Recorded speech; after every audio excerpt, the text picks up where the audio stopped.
بسم الله الرحمن الرحيم. قال النبي صلى الله عليه وسلم: لا حسد إلا على اثنين: رجل آتاه الله القرآن فهو يقوم به آناء الليل وآناء النهار، ورجل آتاه الله مالا فهو ينفق منه آناء الليل وآناء النهار،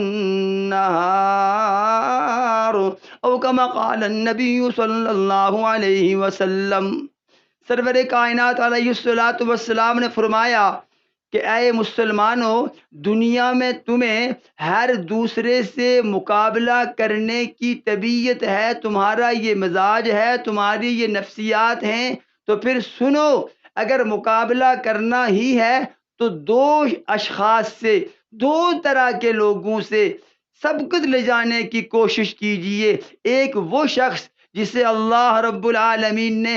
تجوید کے ساتھ اچھی طرح قرآن کریم پڑھنا آتا ہے اور وہ اسے صبح و شام پڑھتا ہے، پڑھاتا ہے، سیکھتا ہے، سکھاتا ہے، اس کا قرآن کے ساتھ والہانہ عقیدت و محبت کا رشتہ ہے جو اس کے عمل سے نظر آتا ہے، تو فرمایا کہ اس جیسا بننے کی بھرپور کوشش کیجئے۔ اور دوسرا وہ شخص جسے اللہ رب العالمین نے رزق حلال وافر کثیر عطا کر رکھا ہے، جس کے معاش کے اسباب، ذرائع، وسائل وسیع ہیں، اور وہ اپنے سرمائے کو، اپنی دولت کو انسانیت کی فلاح و بہبود کے لیے، غرباء کی غربت کو ختم کرنے کے لیے، فقراء کے فقر کو ختم کرنے کے لیے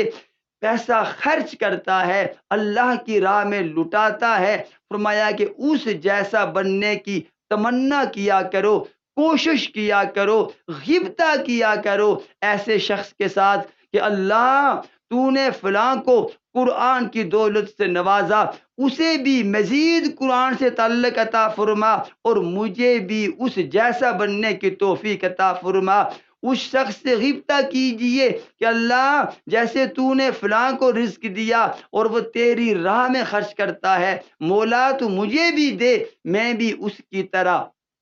خوب خرچ کروں گا۔ ایک ہے حسد، ایک ہے غبطہ۔ اس حدیث نبوی علیہ الصلوۃ والسلام میں غبطہ کی ہمیں تلقین کی گئی ہے۔ غبطہ کی تعریف یہ ہے کہ کسی دوسرے کی کسی بھی نعمت کو دیکھ کر یہ خواہش پیدا کرنا کہ اللہ مجھے اسے بھی یہ نعمت دے اور مجھے بھی عطا فرما، اس کا حکم ہے۔ اس کے مقابلہ میں حسد ہے۔ حسد کی تعریف یہ ہے کہ کسی بھی دوسرے کی کسی بھی نعمت کے بارے میں یہ سوچنا کہ اس سے یہ نعمت چھن جائے، اس سے یہ عہدہ، اس سے یہ علم، اس سے یہ رزق دور ہو جائے، مجھے ملے یا نہ ملے، اس کے پاس نہ رہے، یہ حسد ہے، جو حسد گناہ کبیرہ ہے۔ اللہ ہمیں حسد سے بچ کر غبطہ کی طرف آتے ہوئے ہر نیکی میں دوسروں سے آگے بڑھنے کی سوچ رکھنے کی اللہ توفیق عطا فرمائے۔ آمین ثم آمین، وما علی الا البلاغ المبین۔